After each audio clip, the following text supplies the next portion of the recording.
Shalom, kembali lagi kita akan melanjutkan masih di Yakobus pasal yang pertama ayat yang ketiga. Ini luar biasa kalau kita mengupas lebih dalam eksposisi kitab Yakobus. Pasal yang pertama ayat ketiga dikatakan sebab kamu tahu bahwa ujian terhadap imanmu itu menghasilkan ketekunan. Saya bacakan dalam bahasa Inggris ya. Knowing that the testing of your faith produces patience. Knowing ini bicara tentang pengetahuan. Sesuatu yang kita bisa dapatkan dari Yakobus pasal yang pertama ini apa? Yang saya mencatat hari dalam catatan saya bahwa iman itu harus diuji untuk menghasilkan ketekunan. Kita catat sama-sama bahwa iman saudara dan saya harus diuji untuk mendapatkan ketekunan. Knowing, itulah yang kita belajar dari kebenaran firman Tuhan hari dari kitab Yakobus, bahwa imanmu bertumbuh harus diuji. Nah, bagaimana kita menyikapi hal ini? Saya akan jelaskan dari contoh seorang tokoh Alkitab yang luar biasa, Abraham. Abraham ketika dia dipanggil, ketika Tuhan memberikan satu janji bahwa dia akan memimpin suatu bangsa yang besar, yaitu keturunan, yang maksud saya adalah keturunan yang begitu besar, begitu banyak. Waktu pertama kali Tuhan menyampaikan janji ini, maka kita bisa mencatat usia Abraham 75 tahun. Dia menjadikan seorang keturunan.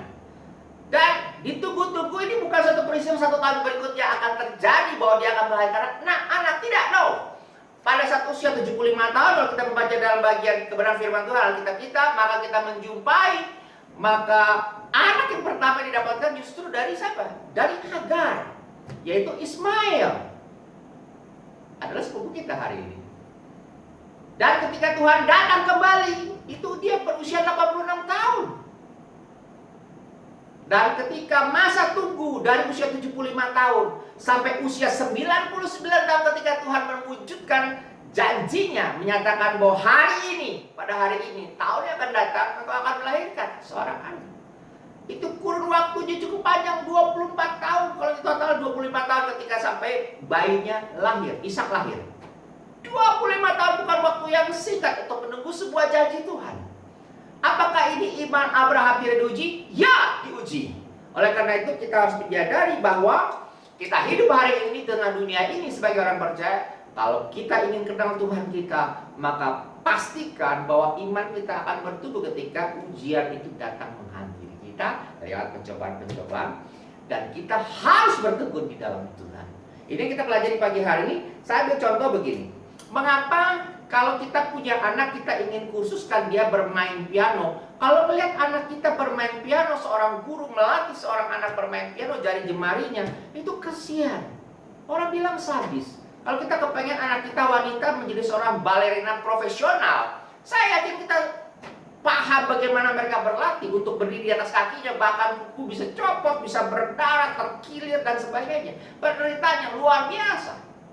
Atau hari kalau kita mungkin Bapak Ibu mendapat banyak video viral hari ini bagaimana seorang anak yang di China ketika dia suka dengan tenis meja, dia berlatih seorang anak wanita. Bagaimana dari usia begitu dini dia berlatih begitu keras sampai dia harus menangis berlinang air mata, dimarahin oleh pelatihnya. Tapi semua penderitaan itu mengujinya, dia menjadi tekun berlatih, pada akhirnya dia dipersiapkan untuk menjadi seorang pemain profesional. Hari ini bagaimana dengan kita? Maukah kita diuji dan siap diuji?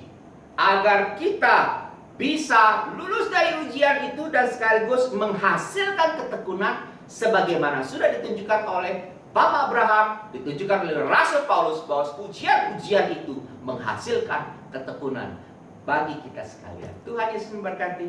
Secangkir kopi bagi jiwa.